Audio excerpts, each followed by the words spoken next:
Okay, the first thing we need to talk about is the basic framework of this shelter. And you can see what I've got here is I have one main support beam going back that's longer than the length of my body. And then I have 4 subsequent structures. 2 of them come out toward the front at approximately a 45-degree angle. And 2 of them go backwards at a 45-degree angle, and they're all intertwined together. That's the basic structure for the inside. That gives me a dome area right inside there, and this is why I call this a spider shelter, because it becomes a little bit of a spider web as you go through this exercise.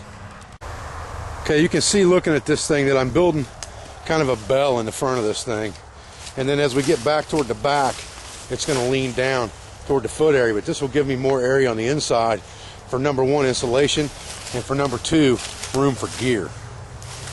And I think that's important, even in a survival shelter, that you can get your gear inside where you can get to it if you need to.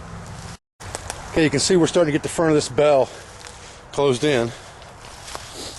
We've got to stack a whole lot more on this side, obviously, and get to the back, and we'll show you more. Okay, we're starting to get somewhere now. You can see what this thing is. It's basically a combination of a wiki and a small debris shelter, because you have a wiki type structure at the front, which gives you a little bit of headroom and sit-up room in there. Also cook room if you should desire to do that, depending on how you set this up. And then you have an area back in the back for your feet that's a lot lower to the ground and will hold the heat in very well. So we need to put a bunch more branches on here. Then we're going to start covering this over with insulation. But this will give you the basic framework idea. I'll give you a look at the inside while you can still see inside there because it's light. It's pretty big on the inside. But the doorway is only probably 2.5 feet high, I would say. We got a pretty good framework going. Now the next step to this thing is, and I probably got that wall, I don't know, 8 inches thick with debris and sticks. Now, the next step is leaves. And we're going to use our emergency space blanket for that, just to collect our leaves and bring them over here.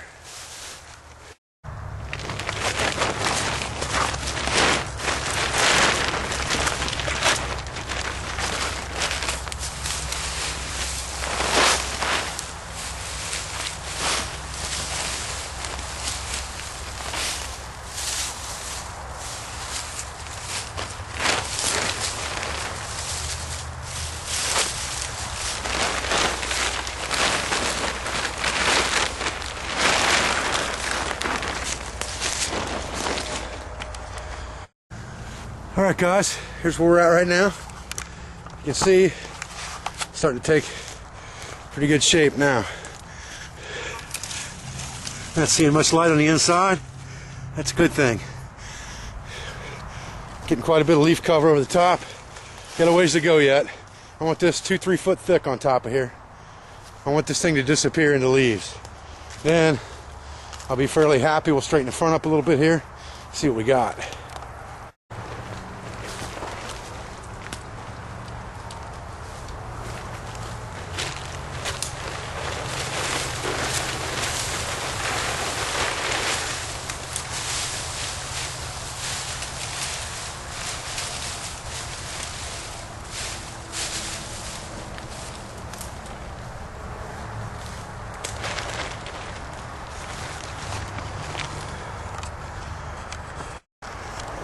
One thing I do want to make sure of is that at the apex of this crown, I make sure I stuff it real good with leaves so that nothing comes into this shelter from the top. Any areas around the door, I'll stuff them and jam them real good too. Now I can make a grass mat right here if I wanted to hang over this door. Pretty easy. Just by hand or using a woodland loom method, as Dave has shown on Bushcraft on Fire, out of some of the local field millet and stuff out here. And then I could put a mat in there, but I'm going to put a bed of leaves in there anyway. And I'm going to show you what the inside of this looks like in just a second. That's the way I build what I call the spider shelter. It's a very good, sustainable shelter. As with every other shelter that's made from natural material, you do have to do some maintaining to it, you know, constantly add leaves and debris to it to keep it up. that you can live out of this thing. There's a lot of room inside there. We're going to go inside and take a look at it here in just a second. But I appreciate you joining me for this video today here at the Pathfinder School.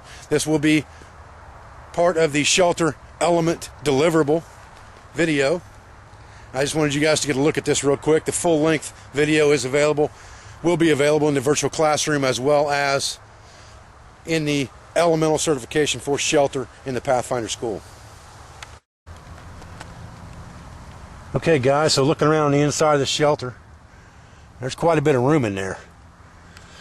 Especially up here in this area where we built this crown, like a wiki crown, what I call the spider area of this shelter, because you've got a wide area in the front of this shelter. You can see where it narrows toward the back, that you can place your equipment. You can do emergency cooking right outside the door of this thing if you need to.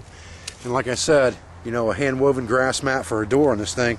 You got a really good winter type debris shelter.